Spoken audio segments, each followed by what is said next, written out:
I want to move to the second and more political part, which is connected to the third of my talk. And this is what some, actually Mamdani calls the culture talk. And this is sort of a reply to the civilization thesis by Huntington, which thinks of the word civilization as, in essential terms, that there's East, there's West, there's the Christian tradition, there's the Muslim tradition. The Christians, by definition, secular. The Muslim tradition, the Islamic tradition is by definition anti-secular. The West is by definition individualist. The East is by definition collectivist. And you know all of the dichotomies. And I don't subscribe to any conspiracy theory at all. But sometimes it's important to keep front of our eyes the primacy of politics and not to succumb to the allure of culture talk, that there are essential features of each civilization. And this is a very, I choose this peculiar story about political Islam to see how politics sometimes do more than we imagine. The story that Mamdani tells is something like the following. I'm trying to summarize his book, Good Muslim, Bad Muslim. Is that the American foreign policy post-Vietnam War came to the conclusion that American soldiers shouldn't actually die on foreign lands defending any country, and that others should do the fighting on their own land, and actually we should find and recruit someone to do the war for us. And this attitude started, the Americans started this in series of wars in Africa, trying to recruit tribes against other tribes, and then they exported this paradigm to Nicaragua. And Israel actually has a very crucial role in exporting weapons to Latin America to fight all kinds of progressive governments in Latin America. But the story that Mamdani tells, and he relies in part on Hassanein Haikal, actually Mohammed Hassanein Haikal protocols that he brought from Egypt, is the following. In 1980, after the invasion of Soviet Union at that time to Afghanistan, and Egypt going out from the state of war against Israel, lacking any legitimacy because they were not elected, the regime was not elected. Till that point, they have the revolutionary confrontation war with Israel. They don't have that, they don't have any legitimacy, and Israel was looking for a leading role in the Arab world. Brzezinski was at that point trying to put strategic plans, what we do with the Eastern Bloc, and one branch is solidarity, the other actually the military branch to fight the Russians in Afghanistan. And the deal was actually, the Saudis put the money, the Egyptian have the role, and the American give the guidance to support groups to fight in Afghanistan.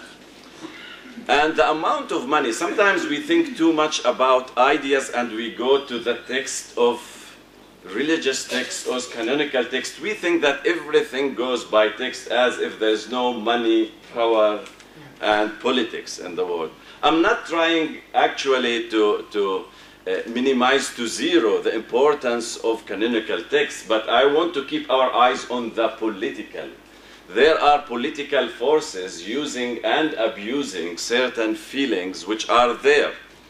And that was the deal. And actually, as all of you know, bin Laden actually was trained in those camps that were financed by the Saudis and trained by American armies with the support of Egypt.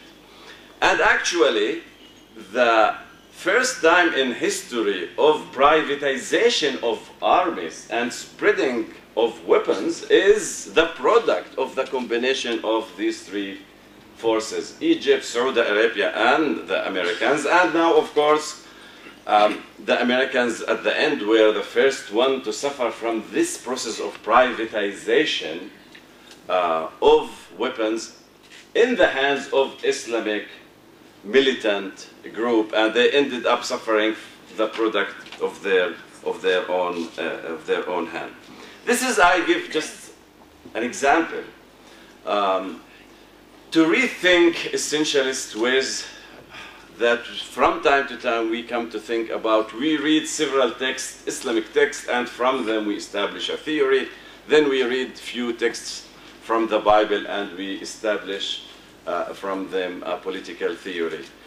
These texts should and need to be read, but alongside we should read the manipulation of those texts and the political games, who does when and what and for what purposes. And this leads me to the last point.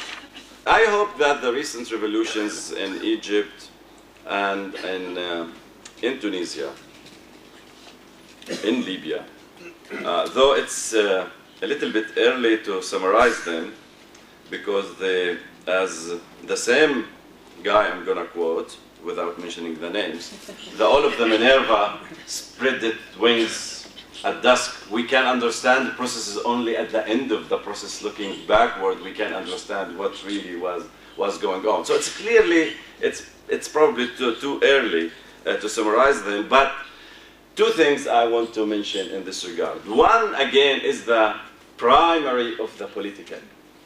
I don't know what those writers that spend the last 3 decades writing about the compatibility between Islam and democracy, what they are doing those days and where are they hiding. It's not, I'm not arguing that Islam is compatible with democracy. I think that question is wrong. It's not a question, it's like asking, is eating sweets compatible with democracy? The question is political. Where are those forces and those intellectuals that were writing for us hundreds of books about this compatibility? At the end of the day, it turns out it's a question of balance of power, initiative, people that ready to take their history into their hands. And we didn't see in those 2 revolutions, where are all those Islamic forces that we thought that they will lead the revolution? Each people in each country, in each generation, have this cry for freedom and dignity, whatever they are, and simply putting the questions of the compatibility is the wrong way to pose the question. So the importance of these 2 revolutions is actually that posing the question in this manner is simply wrong. The question at the end of the day is political. The second, and this is probably leads to the title of the conference about resistance, I would say 2 things. Again, it's probably as history never poses to us probably problems without bringing with it the seeds of its solution. So it's probably never brings to the fore sorts of governance without also bringing with it the sort of resisting those powers. So the empire comes as a new mode of subjugating others, and with it comes the modes of resisting it. And this comes actually in 2 ways. One, technically, I mean, the Facebook was probably a Western invention, but clearly could be appropriated for purposes other than those who have invented it. So this is one, for those who are looking for resistance, there's always place for resistance. Second, and this is a more moral or normative point, and this point goes like this. Nobody can control only by sheer naked force. One needs hegemony. Hegemony means the manufacturing of consent. How you manufacture consent? You give promises that actually makes you try to hide your ugly face and put a beautiful mask by promising that what you are preaching is really human rights, dignity, and respect. And sometimes you feel that yourself you're constrained by the promises you gave to yourself. So if the new empire, in good faith or in bad faith, if they mean it or if they don't mean it, if they were thinking to beautifullize their face, their ugly face, by rhetoric of human rights, it turns out that the mask itself, the rhetoric itself, sometimes can have the power that goes beyond the intention of those who have created it. And history sometimes can find its way behind the back of those who think that they are planning history according to their own plans.